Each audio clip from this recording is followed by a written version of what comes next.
చూడు సీనయ్య, నువ్వు పెళ్లి కావలసిన వాడివి. రేపు మాపో చారు నీ భార్య అవుతుంది. నీ మానాన నువ్వుంటే చాలా మంచిది. నువ్వు అనవసరంగా ఇలాంటి పనులు చేస్తే ఆచ జీవితం కూడా నాశనమైపోతుంది. గుర్తుపెట్టుకో.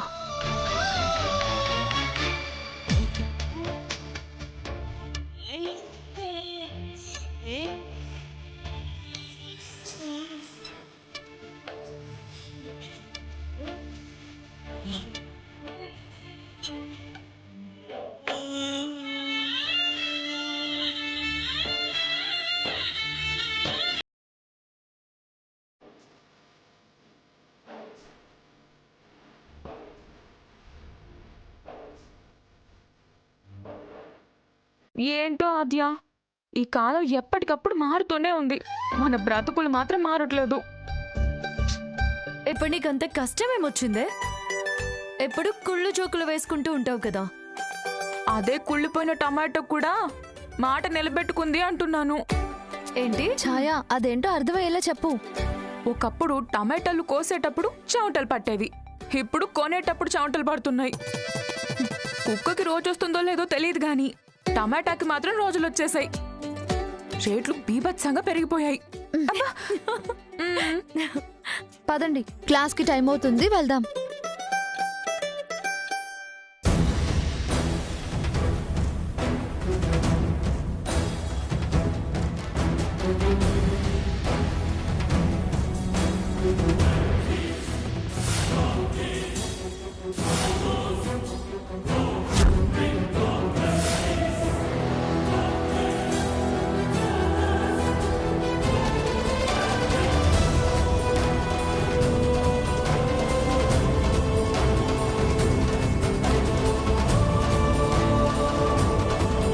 హాయ్ రామలక్ష్మి. చెప్పండి. నీకోసమే వచ్చాను రామలక్ష్మి. చెప్పాల్సినవి ఇంకా చాలా ఉన్నాయి. నువ్వు కొంచెం టైం ఇస్తే మాట్లాడతాను. టైం లేదండి, నేను ఇంటికి వెళ్ళాలి. 2 నిమిషాలు. ఆద్య, మేమిద్దరం కాసేపు మాట్లాడుకోవాలి. రామా, త్వరగా మాట్లాడి వచ్చాయి.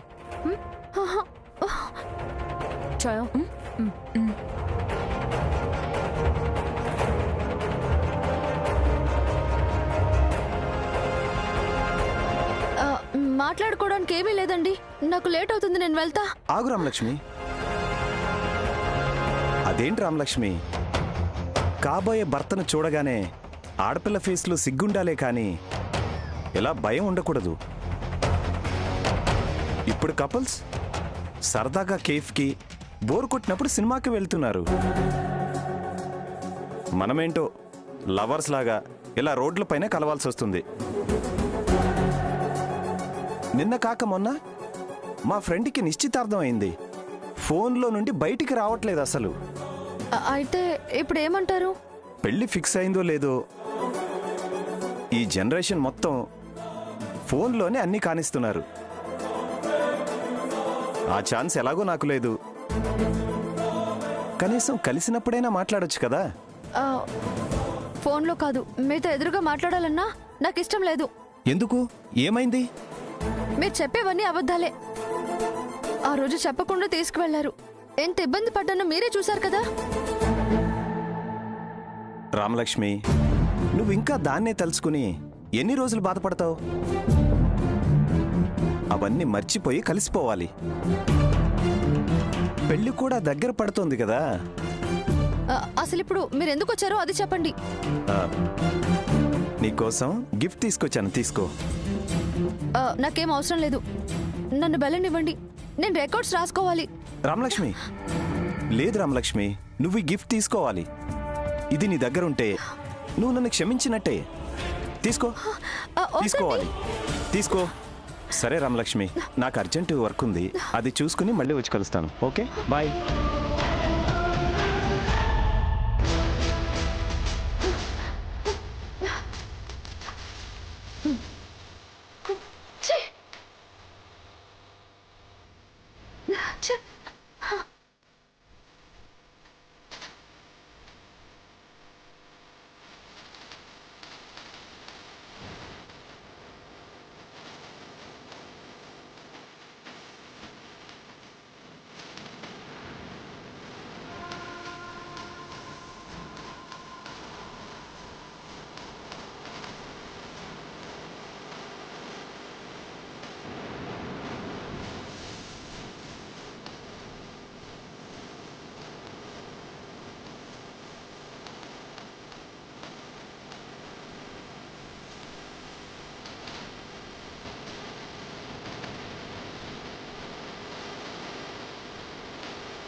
శుక్లాంబరధరం విష్ణుం శశివర్ణం చతుర్భుజం ప్రసన్నవదనం ధ్యాయేత్ సర్వ విఘ్నోపశాంతయే.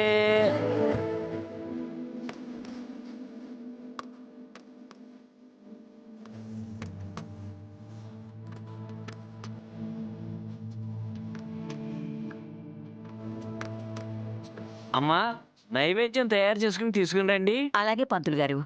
ఓం గణానాన్త్వా గణపతిం హవామహే కవిం కవీనాముపమస్రవస్తమం. జానకి, అత్తయ్య గారు, ప్రసాదం రెడీ అయింది. ఇక మీరు సెలవిస్తే పూజ ప్రారంభించొచ్చు. ఇంకో 2 నిమిషాల్లో శుభముహూర్తం వచ్చేస్తుంది. అక్కడ నేను ఏర్పాట్లు చేస్తూ ఉంటాను, నువ్వు ప్రసాదం తీసుకొచ్చే. అలాగే అత్తయ్య. సింహాసనం సమర్పయామి. అన్ని సిద్ధంగానే ఉన్నాయండి. అలాగేనమ్మా. శ్రీ మహాగణాధిపతి నమః. ధ్యాయామి, ధ్యానం సమర్పయామి. ఆవాహయామి, ఆవాహనం సమర్పయామి.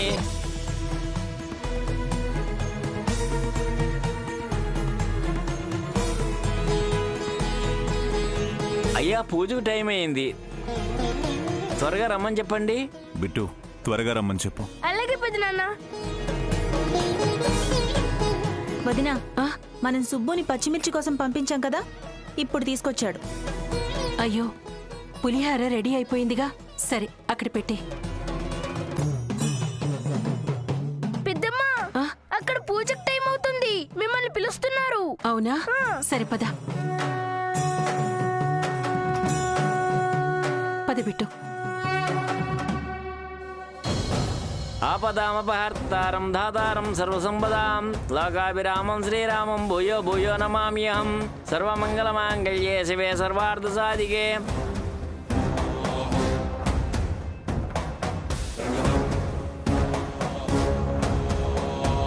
అమ్మా, పూజ ప్రారంభిద్దామా? రఘు, శుభముహూర్తం వచ్చేసింది.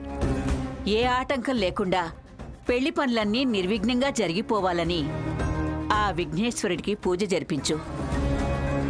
శ్రీను తల్లిదండ్రులు వెంకట్రావు పద్మావతుల చేతుల మీదుగా ఈ పూజని గనక జరిపిస్తే చాలా మంచిదని నా ఉద్దేశం అమ్మా.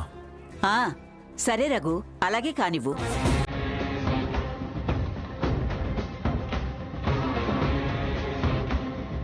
బావగారు, మేము వాడికి తల్లిదండ్రులమైనా మా అందరికీ పెద్ద దిక్కు మీరే. మీ చేతుల మీదుగా పూజ జరగటం మాకు చాలా సంతోషం బావగారు.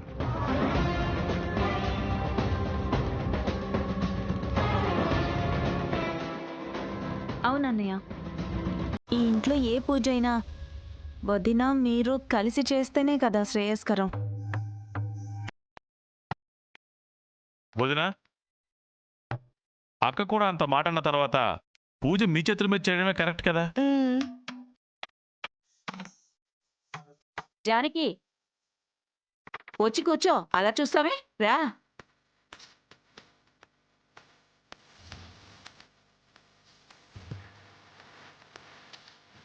అయం ముహూర్త సుముహూర్తోస్తు ఫలం మనోర్ధఫలం పుత్రపౌత్ర ప్రవర్ధనం యస్మాత్ తస్మాత్ శివం ఏస్యాద శాంతిం ప్రేచ్యమే ఫలదాన కల్పోక్త సకల ఫల ప్రాప్తిరస్తు.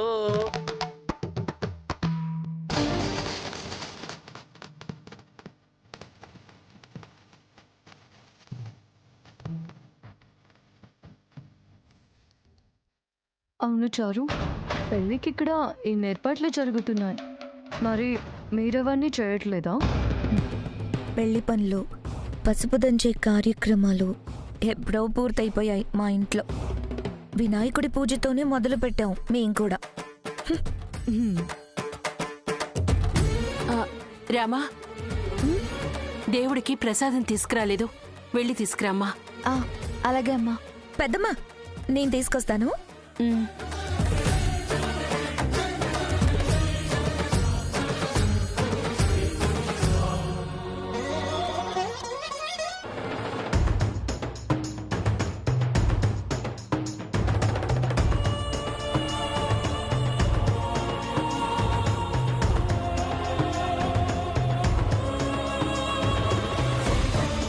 ఇదిగోండి పంతులు గారు.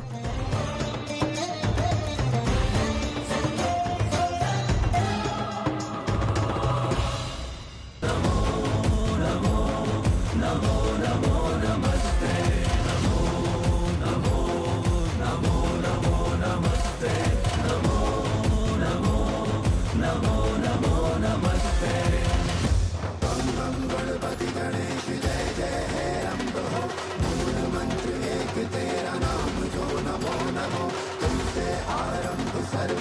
శ్రీ మహాగణాధిపతే నమః. ధ్యాయామి, ధ్యానం సమర్పయామి, ఆవాహయామి, ఆవాహనం సమర్పయామి. పూజ పూర్తయింది. పెళ్లికి ఏ ఆటంకం రాకుండా జరిగిపోవాలని అందరూ దండం పెట్టుకోండి. ముందు కాబోయే వధూవరులు దండం పెట్టుకోవాలి. శ్రీను, చారు ఇద్దరు దండం పెట్టుకోండి. అలాగే బామ్మగారు.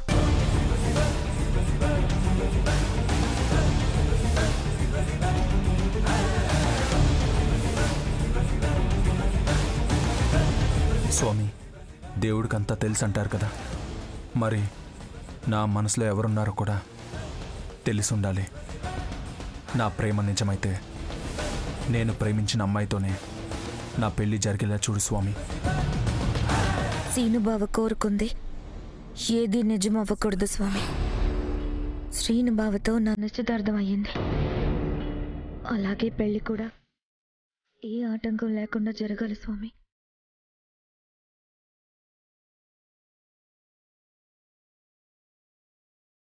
అమ్మా, ఇక నుండి మనం పత్రికల్ని పంచడం దగ్గర నుండి పెళ్లి వరకు అన్ని ఏర్పాట్లు చేయాలి. మంచిది రఘు. తక్షణమే పెళ్లి ఏర్పాట్లన్నీ చూడాలి.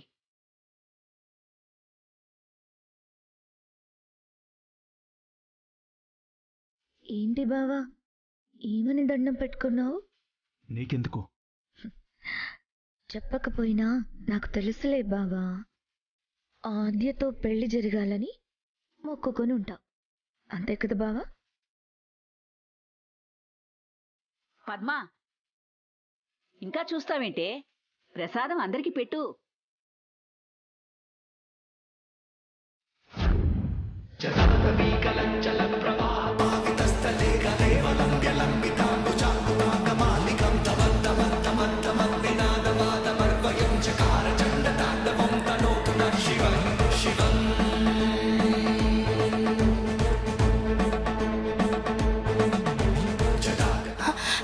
పచ్చిమిర్చి. ఇదేంటి? ప్రసాదంలో పచ్చిమిరపకాయలు ఎవరు పెట్టారు?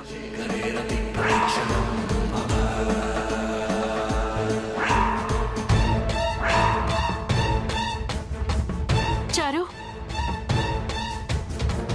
నువ్వే కదా తీసుకొచ్చింది? తెచ్చేటప్పుడు చూసుకోలేదా? అయ్యయ్యో, చూసుకోలేదు పెద్దమ్మ. ప్రసాదం గిన్నె అనుకొని తీసుకొచ్చాను.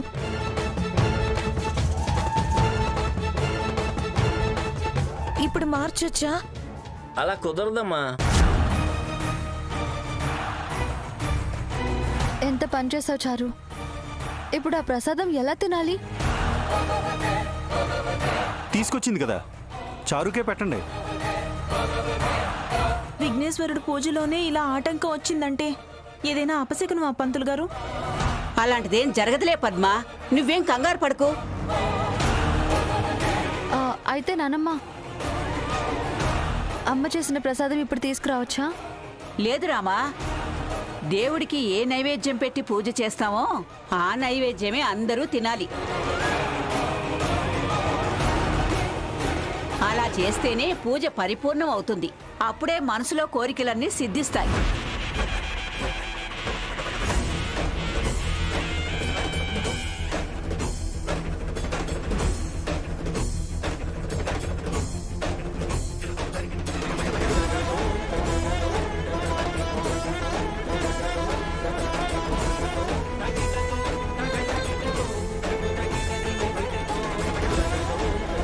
ఈ సీనుబావ ఆద్యతో పెళ్లి జరగాలని కోరుకున్నాడు కదా, అందుకే ఇలా అపశకునం ఎదురైంది.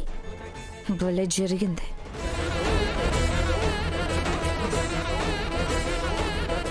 అంటే అత్తయ్య గారు, ఏ స్వీటో ఫ్రూటో అనుకోండి, నేను ఒక్కనే తినేస్తా. ఇవి పచ్చిమిరపకాయలు ఎవరు తింటారు అత్తయ్య గారు? బామ్మా, అంటే ఇప్పుడు పూజ పరిపూర్ణం అయినట్టు కాదా? ప్రసాదం తింటే గాని మన కోరికలు నెరవేరవా? పూజ అంటే నిష్టగా చేసేది చారు. ఒక్కోసారి దేవుడు పెట్టే పరీక్షలు ఇలాగే ఉంటాయి. మొదటి రోజే ఇలా జరిగింది. పెళ్లికి ఇంకేం ఆటంకాలుంటాయో ఏంటో.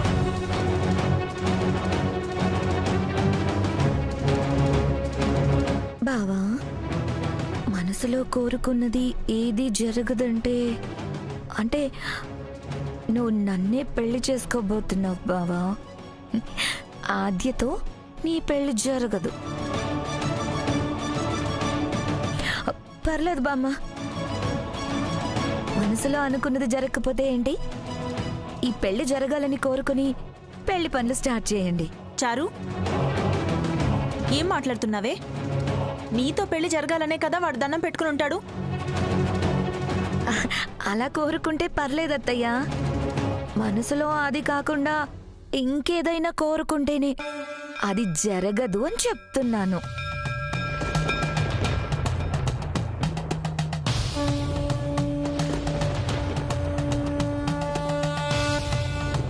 అమ్మమ్మ,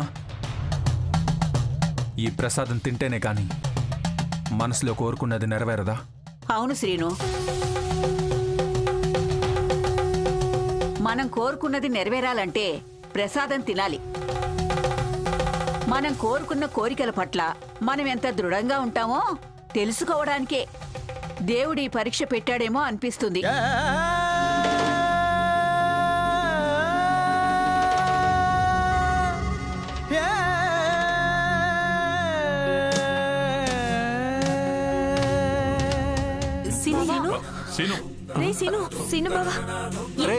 ఏం చేస్తున్నావురా బావా? సీను, ఒరే సీను, ఏం చేస్తున్నావురా?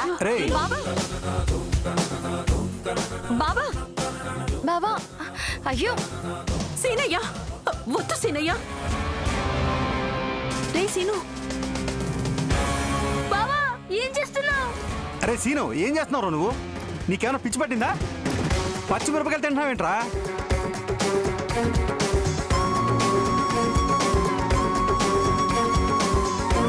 సీనయ్య, నా మాట విను. వద్దు సీనయ్య. వద్దురా. వద్దురా, నా మాట వినరా? ఆపకండి. ఏమండి, మీరైనా చెప్పండి. ఆపు బావా, ఏం చేస్తున్నావు? బావా, నిన్నే అడిగేది. శ్రీను, నా మాట విను శ్రీను, అవన్నీ మూడు నమ్మకాలు. వద్దు బావా, కావాలంటే మళ్ళీ పూజ జరిపించొచ్చు. అది తినడం ఆపే బావా. ఎందుకురా ఇలా చేస్తున్నావు? అమ్మా, నన్ను ఆపొద్దు. నన్ను తిననివ్వు. నా మనసులో అనుకున్నది నెరవేరాలి. సీను, నా మాట వినరా? సీను, అసలు ఏం కోరుకున్నారా నువ్వు? ఎందుకెంత కష్టపడుతున్నావు? నా పెళ్లి జరగాలని కోరుకున్నాను.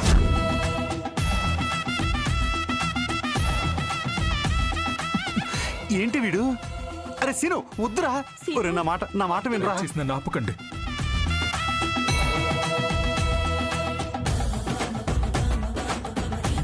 భగవంతుడా, ఆద్యతో పెళ్ళవ్వాలని కోరుకున్నాడా?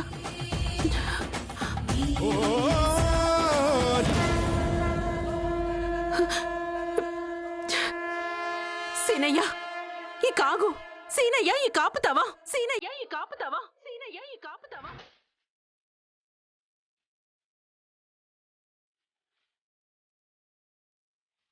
అమ్మమ్మ, ఈ ప్రసాదం నేను తిన్నాను కదా, మరి నేను కోరుకున్నది జరుగుతుందా?